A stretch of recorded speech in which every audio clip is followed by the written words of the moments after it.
What's up guys, welcome back to the channel. As you guys know, I've been working on this 80 series Land Cruiser to get it on the road and get it ready to hit some trails. And today we're going to be diving in to the steering components.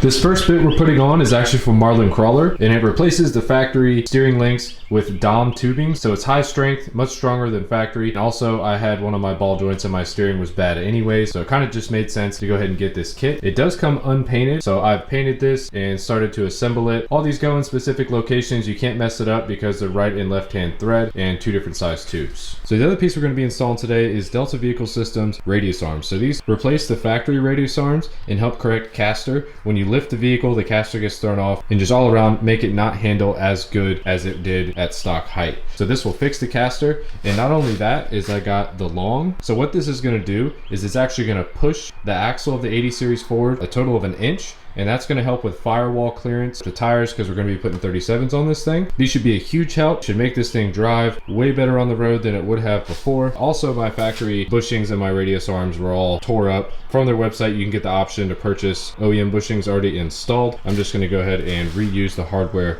that's in the truck.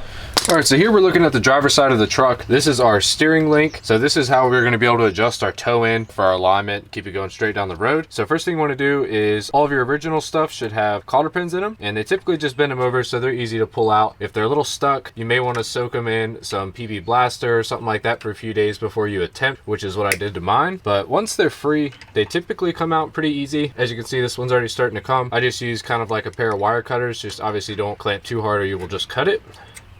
So that pulls right out. And then the factory hardware on my truck, this is a 19mm. So we'll just go ahead and take an impact and zip that off. So here's a part that could be a little tricky. These are typically kind of stuck in here. It's a tapered stud into a tapered hole. You could get like a front end service kit, which basically has some teeth that go here and then push on the stud to pop it out. If you're working at home, you don't have something like that, honestly, all you really need is a hammer. We're not going to be hitting this stud because if you do, it's going to mushroom and get larger than the hole that it's coming out of. And then you have huge trouble just getting this thing out. So what we're going to do is take the hammer and we're going to give it some hits right here. You will see it start to deform a little bit. That's okay. It's not going to take too many hits before it pops loose. Because of the cone shape in the steering component, actually when you do that, the shock is squeezing that stud and help force it out. So I'll go ahead and show you guys how to do that.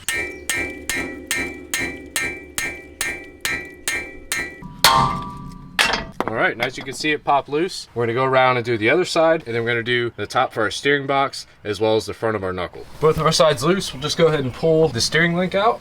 And then we're gonna take this into the garage. We're gonna use this to compare to our new set and go ahead and kind of preset the length and give us a head start on getting our toe set correctly.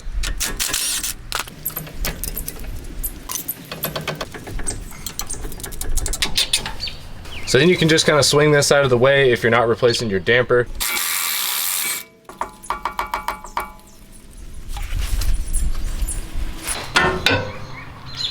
With the old links out, we have them side by side with our new links, and we're kind of mocking them up like I mentioned before. We're just going to get them to roughly the same length. I don't know what the alignment was like on this thing before, but you know if they're about the same length, it's got to be at least close so it can make dialing in final adjustments a little bit easier. So we didn't have to pull this one out of there. We got new stud, new hardware, and as well as a new nut and washer for the other side as well. So now that's all that's left to do is go ahead and throw these in the truck. Alrighty, first we're going to get our steering tie rod in. So this is what is going to set your toe for your alignment. It doesn't truly matter, but I'm putting the regular left-hand threads on the left side of the vehicle and then right-hand threads on the other side of the vehicle. I've seen people online debate about this.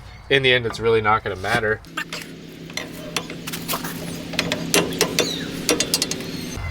Go ahead and just drop that in, and then I'm going to go on over to the other side, drop that in the knuckle as well. Now we'll just go ahead and take our provided castle nuts, which are 19mm. Go ahead and run those up. I don't know if you can see right here, but there's actually a hole in the stud that we're going to end up putting a cotter pin through like this. I don't have any new ones on me right now, so we're just going to put the old one in here just for demonstration purposes, but we're going to put that all the way through, and then once that's all the way in, you're going to take your pliers and bend that over and repeat the process for the other side. Next up, we're going to put our link in the front. The one with the stud for our steering stabilizer is going to go on the driver's side of the vehicle.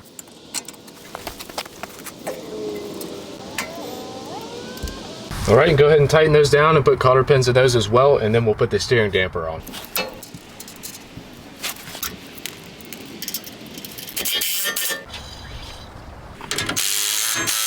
Okay, so at this point we got both of our links in, we got our steering damper in. Now, if you weren't doing any other work, is when you'd start messing with your adjustments. This one is gonna center your steering wheel, and then the one in the back is gonna adjust your toe in, which is basically your alignment, how it goes down the road and how it's tracking.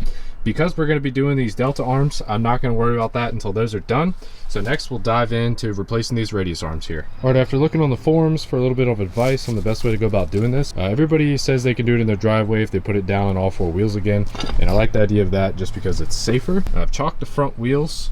See people talk about running a ratchet strap for the front axle to the trans cross member. I went ahead and broke all 6 of our bolts loose, 3 on each side. Working on the ground made it a little difficult. I ended up having to use a torch on some of the nuts, as well as a breaker bar and then a floor jack to get the proper leverage on that breaker bar. You just can't really get under it, put all the force that you need to break them loose, and plus they probably haven't ever really been off. I think where I'm gonna start is I'm gonna remove the bolts from the rear of the axle. I'm gonna try to do one arm at a time just so it keeps the axle from moving around too much. I'll go ahead and remove both of the middle bolts, and then of course we'll still have our ends attached on both sides. From there, I'll go ahead and drop one arm, get a new one in place, and then drop the other arm, get the new one in place, and then we'll see what we have to do about getting the axle caster in the correct location so we can get those rear axle bolts back in place after the new arms are in.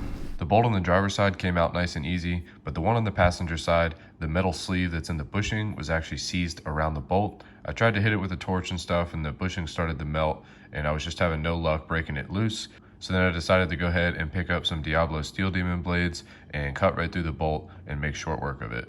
Once both ends of the bolt were cut off, I just had to take a screwdriver and kind of pry our flanges out just a little bit, just so I could get enough room to sneak what remained of the bolt out of the slot.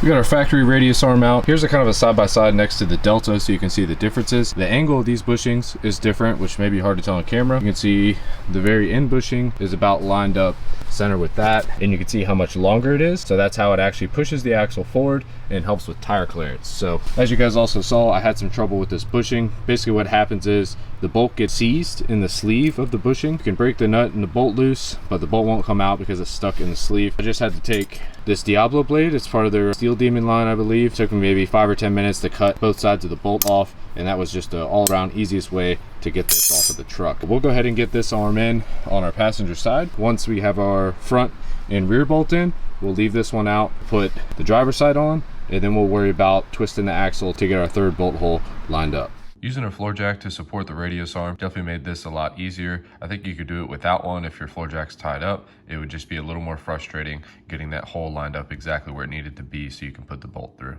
All right, both of the arms are in with the back and front bolts. I had that ratchet strap there I saw online about the axle wanting to shift on you. I honestly didn't end up needing it. Maybe just put it there just for safety. As you see, I put some jack stands here just for safety as well, even though it is on its 4 wheels. I put the rear bolt in first and then did the front. It was a little bit tricky because of the fact that they were longer. So the hole for the bolt was actually, you know, kind of probably out here. So what I did is actually put a pry bar under the rear of the wheel there and a brick and pried on the wheel to roll the axle forward, and then stuff the brick under there real quick, and that got it pretty close. And then I just used a long punch, stuck it in the hole, helped line it up, and shoved the bolt through. I loosely put the nut on there for now. See how this hole's not perfectly lined up? So we're gonna have to rotate the axle this way, which is what I'm gonna dive into next, and we'll kind of see how it goes. Getting the bolt on the backside of the axle, I would say, was the most challenging one. The one on the driver's side went in pretty easy, but the one on the passenger side, as you guys remember, I kind of bent those flanges out to be able to get the old bolt and bushing out. Well, in doing that, the flanges being bent kind of made the holes not really line up like they were supposed to, so I had to mess with it a little more. I think if I went and did it again, I would go ahead and straighten out those flanges beforehand. It was just kind of an afterthought, but it was still something I could work around.